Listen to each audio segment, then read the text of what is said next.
if the moment you feel most activated is actually the moment your nervous system is asking for safety.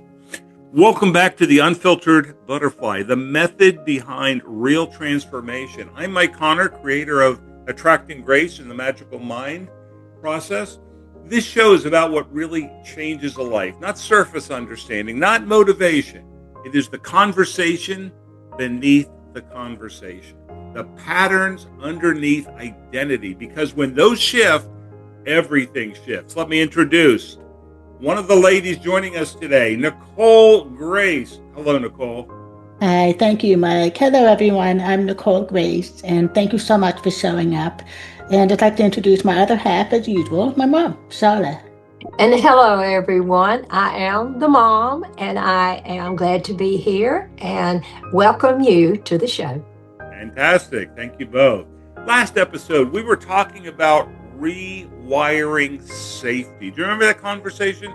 How the nervous system can begin trusting a new way of being. We practice the grace reset. We practice breathing. But today we're talking about what happens when the pattern actually shows up in real life. Because awareness is one thing. The moment of activation is where pattern either repeat or they begin to change. Nicole, before we start recording, you shared that this showed up for you recently. Tell us how you take that into that moment and what that means to you. Thank you, Mike. Yes, so this is probably one of my favorite episodes because the topic is around triggers. And I feel like that a lot of us struggle with the trigger because when they hit, it can be intense.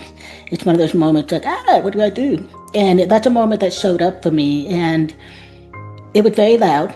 It was a lot of thought going in my mind, replaying conversations. I should say this, I should say that, what to do. And it was just so much urgency to get it out. And I kept telling myself that I wanted closure. Like, I need to do something so we can close the loop. And I took a moment to do the grace reset, which we learned from the last podcast. And when I allowed myself to slow down, that's when the answers started coming of a better way to approach things. Because there's one thing when it comes to the trigger, you don't want to act out the moment that you're having a trigger. And that's exactly what I struggled with growing up. It's what I struggled with as an adult in many different relationships, even my career. And so that was a moment when, before the recording, what I was sharing with you, where there was a situation where I was triggered greatly, but I was able to move through it. And I was able to teach my nervous system that it was okay. And the answer came. And it ended up being very good. When you were going through that, this time you went through it, you had awareness, but the first 44 years you didn't have awareness, right? You just did what you did. The triggers did whatever it did, and you spewed whatever you needed to do to get heard was out there. Tell me, what was underneath that urgency? Oh, it's fear, total fear. What were you afraid of at that moment, in that experience? So I was afraid that if I did not solve it correctly, something bad would happen. If I did not control the outcome, I would get hurt. Basically, if I did anything wrong, then something bad was going to happen, whatever that was. And I can't pinpoint what it would be. I just know that I was just scared to death of something. Mm-hmm. And so, Sharla, when you hear Nicole explain that, does that harken back to anything that you went through in your period of time here with Attracting Grace and the Magical Mind process that you became aware of and then chose to decide to do things differently? Almost definitely, because all I did was react and lash out because I wanted to be heard. I kept feeling like that I wasn't being listened to. No one heard what I was saying. So I would definitely not respond. I would completely react. And when I learned the grace reset has been a lifesaver for me. And I use it on a daily basis. And it doesn't necessarily have to be in a triggered event. It could just be simply when I'm working at my computer and I just need a moment just That's to interesting. I'm glad calm you down. said that. because it doesn't have to be a bad experience. It can just be let me take a minute here and just sort of calm myself down because I'm getting over something, overstimulated, whatever the word is, and you need to calm down. So how do you do that? How does that work for you? It works tremendously for me because, especially since I am a writer and I will be working on the computer, and sometimes I will catch myself becoming overwhelmed or overthinking. And at that time, especially overthinking, I'll just back away from the computer, put my hands in my lap, and just take that pause in those few moments for the grace reset and get into breathing and into my body. And it only takes probably 2 or 3 minutes. No, you can't put a time factor on it because regardless of that, it's so important because it does calm your nervous system. It does indeed. So this is where things become very clear. So you've got the fight or flight aspect of the brain called the amygdala, and you have a prefrontal cortex, which is sort of like, let's calm things down here and let's get to a space. And what happens when we are in a aspect of fight or flight, it keeps us away from the prefrontal cortex so we can't make better decisions. That's why we have a prefrontal cortex. And so the amygdala is fight or flight. If we take a breath, pause down for a moment or two, you can get back to connecting to that prefrontal cortex, things get better. Now, this is where things get really clear. So what feels like the need to respond or defend yourself or to fix things or to be understood is often the nervous system trying to create safety again.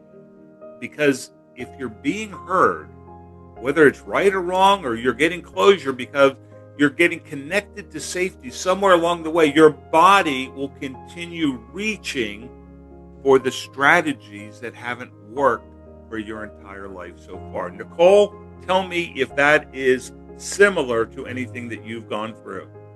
Oh, yeah, that was definitely my experience recently because the mind wants closure. So the mind is giving you all of these reasons of reacting and let's say that you're judging the behavior of the other person. They shouldn't do that. And so then you're lashing out doing that.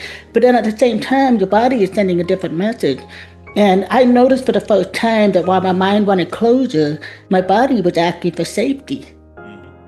Exactly. And so what helped you recognize the difference?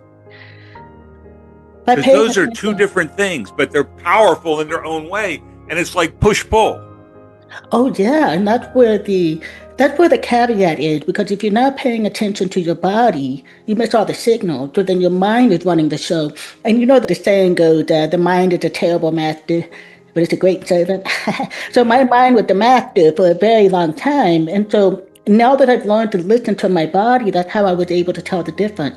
So for example, in this particular situation where I got triggered, my neck would tighten up. I would feel tension in my back. My heart would start racing.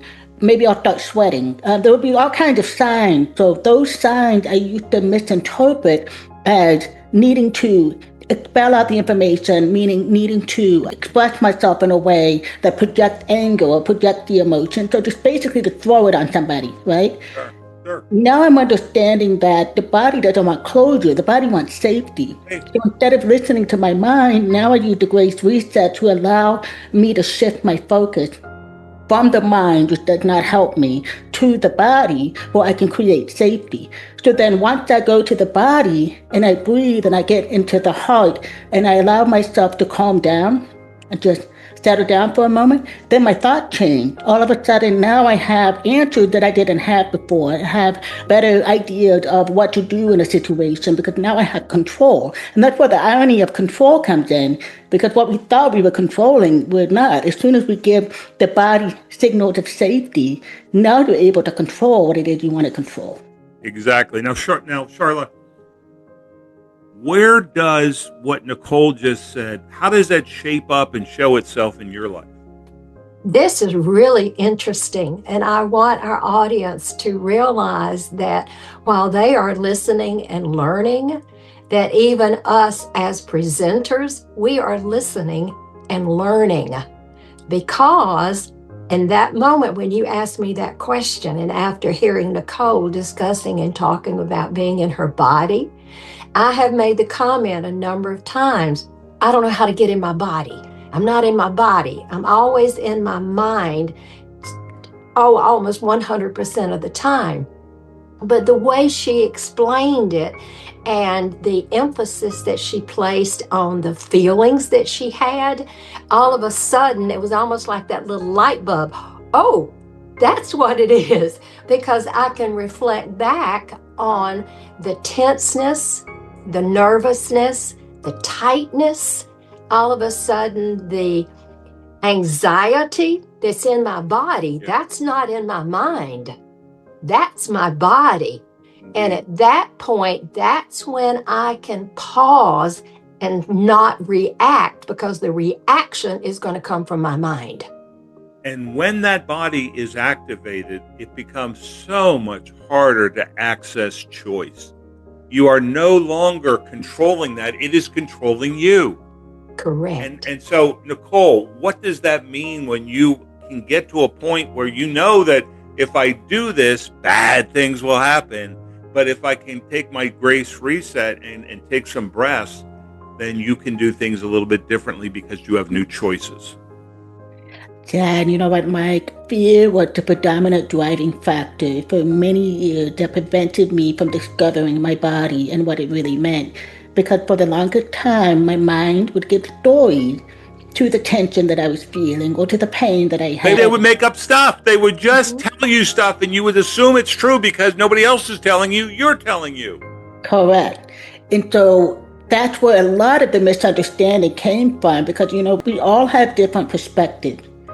And so when someone does something or says something and it creates a trigger, that trigger is not caused from them or what they said. That trigger is from the nervous system feeling unsafe for whatever reason because of the perspective that you hold.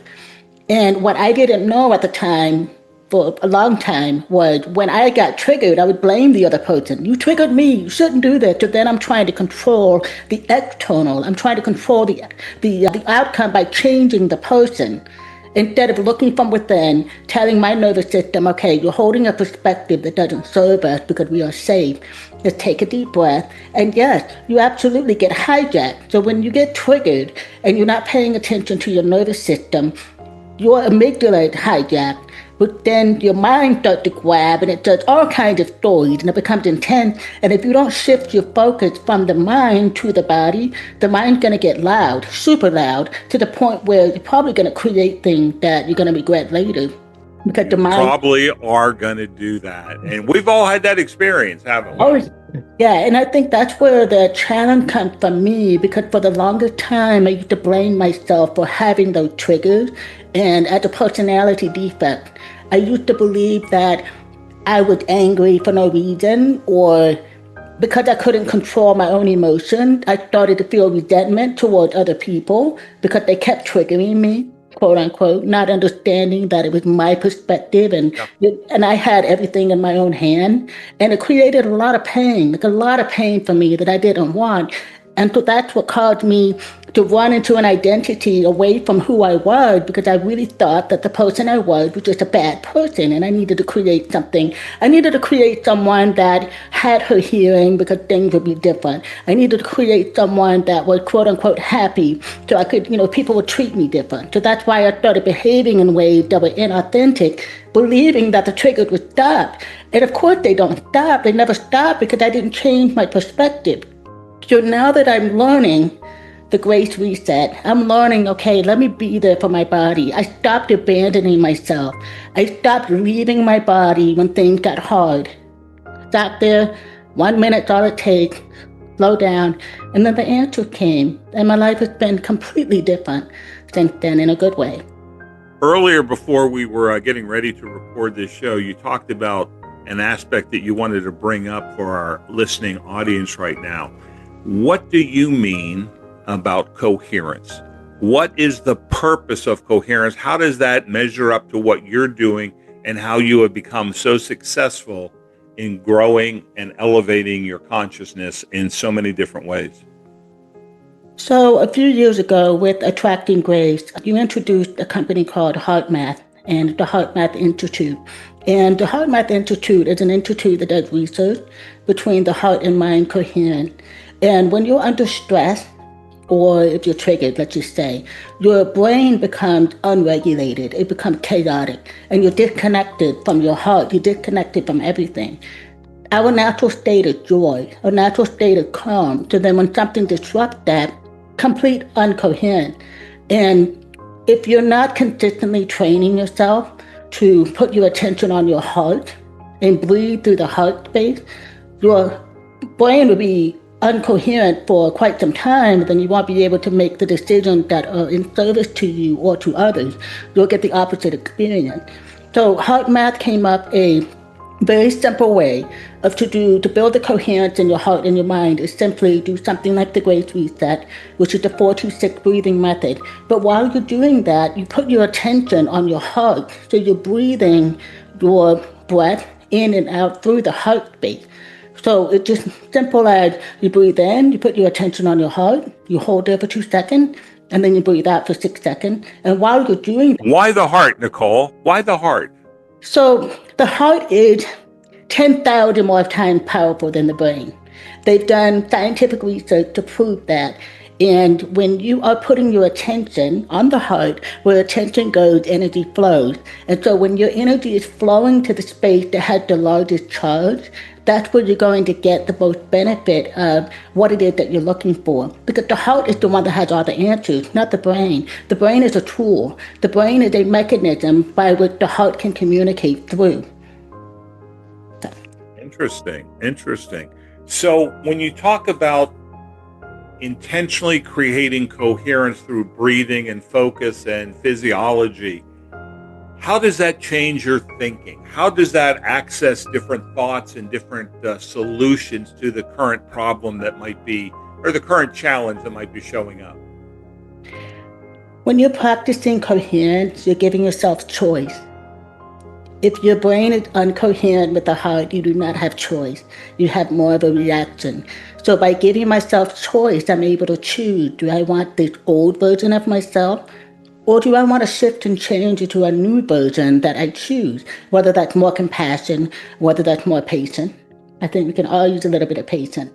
So when I started opening up choice, it became so much better in my life in all kinds of different ways. In my relationships, in my leadership skills.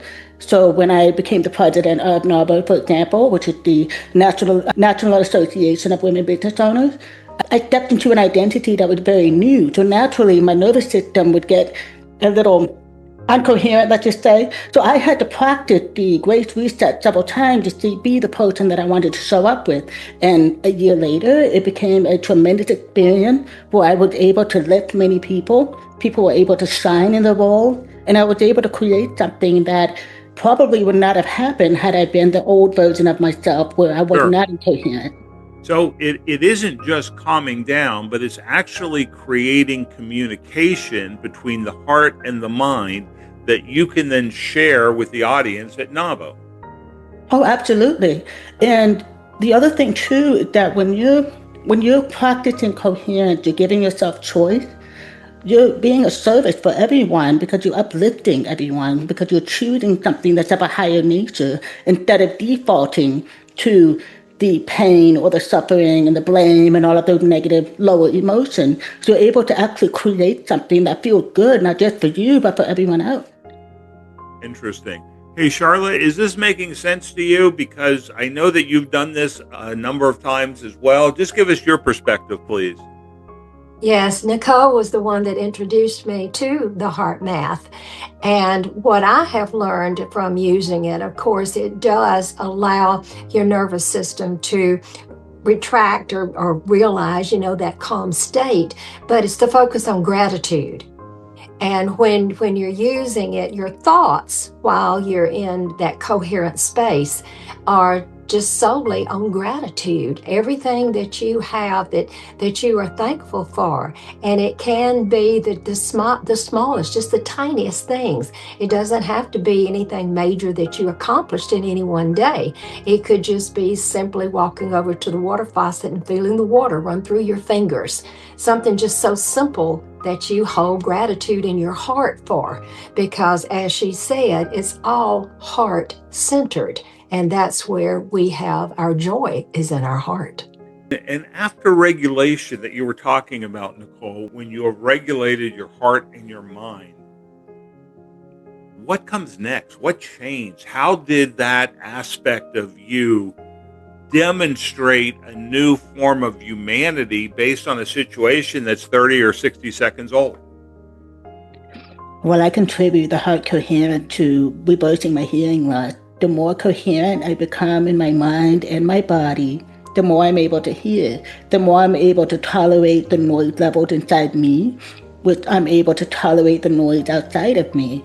And I think that for me, that's just completely a beautiful moment, because it's a gift I've given myself, not just for me, but also for humanity. Because now if I can reverse something that is incurable, and I can go within and find the cure and actually live experience and reverse it, what else can anybody do? I mean, when you're thinking about health, when you're thinking about relationship, career, anything, we can do anything that we want. There's no permanent anywhere. The only permanence we have is the limitation that we place on ourselves.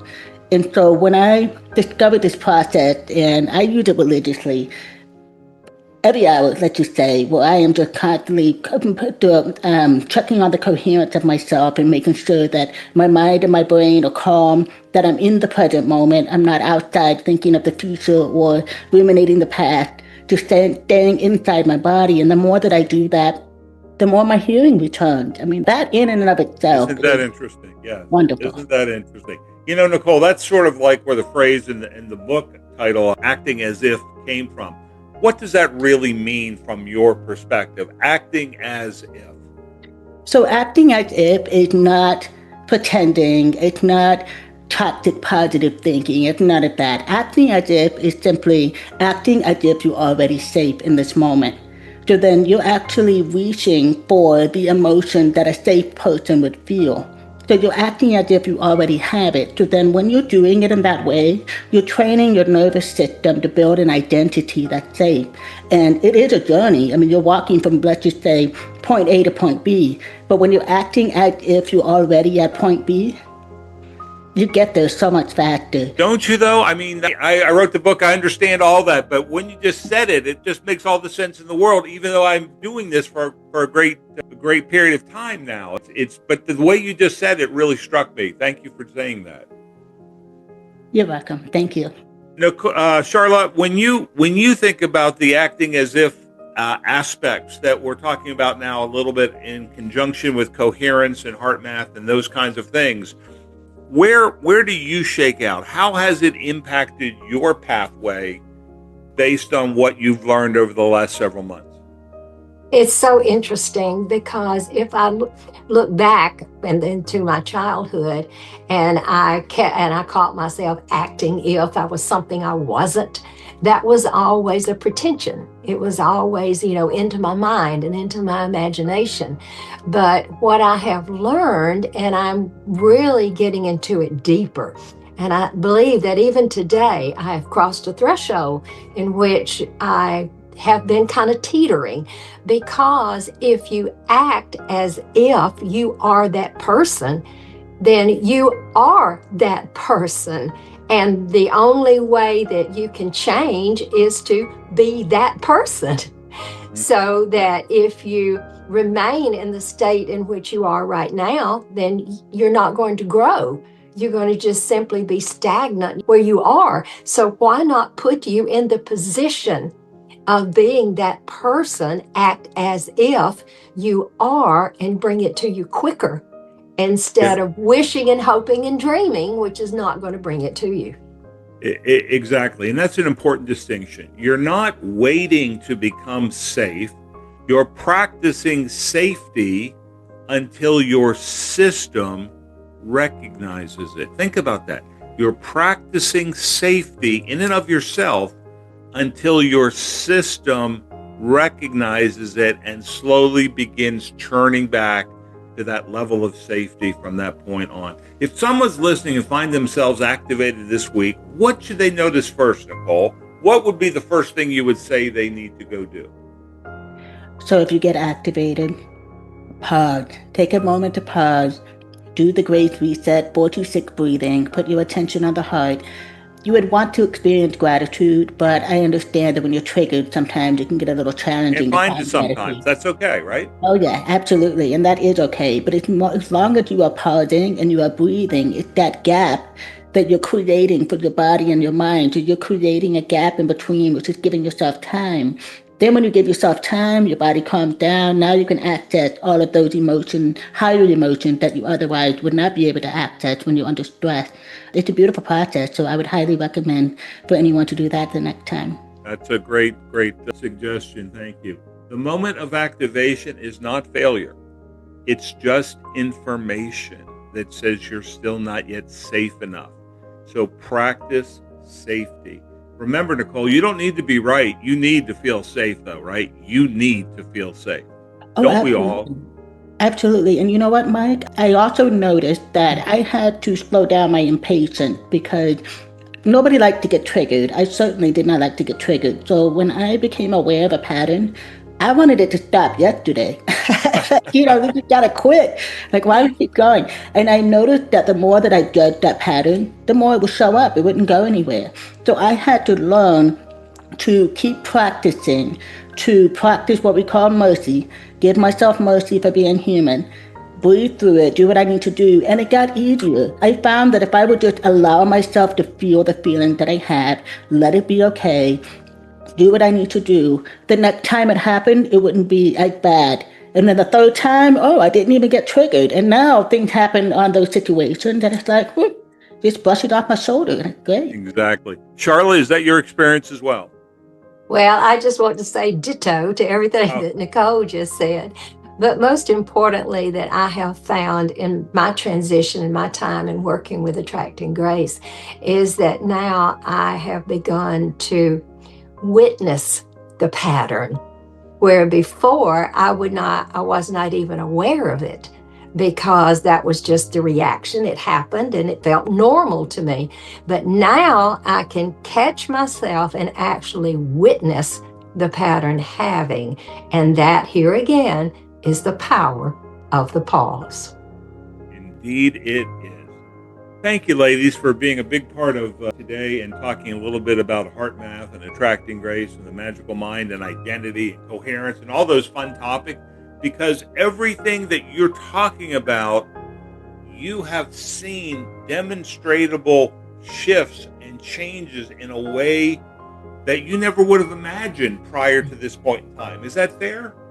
Absolutely. 100%. Yes. And how does it change your life? I mean, I know the trigger thing is like an internal thing, but when you look outside and not that you're looking outside, but you're experiencing joy and love and peace and all of those things, what is that like to you? Well, I can tell you. So when I use the Grace Reset and put my attention on my body, so I notice when my body feels attention and I don't listen to the story. I just get my body to calm down and let it know that it's safe. The idea that come, could you take action? So the idea that come from a higher place because you're accessing the frontal cortex, right? So then when I do that, it's favorable outcome. When before I might be into a complete argument, let's say a battle between someone, now that I don't have a battle inside myself, I don't have to battle with the people anymore. Now I just get responses like, thank you, or I appreciate What a concept. that. Yeah, what a concept, right? And it is the most refreshing thing in the world because I believe that that's the most amount of stress that we have is worried about how others are going to respond. And when I let that go, when I focus on me and I accept the fact that life is a mirror, so when I can have the calm inside me, that's what I create outside, and life has shown me, and it's wonderful. And so it is. Thank you for sharing your perspectives with everybody today on the Unfiltered Butterfly podcast. We appreciate our listeners listening, and we appreciate all of you for tuning in every so often. We will see you again next week. Thank you, Nicole. Thank you, Sharla. We'll see you next week. Thank you, everyone. Bye-bye. Bye. Thank you Bye. for being here.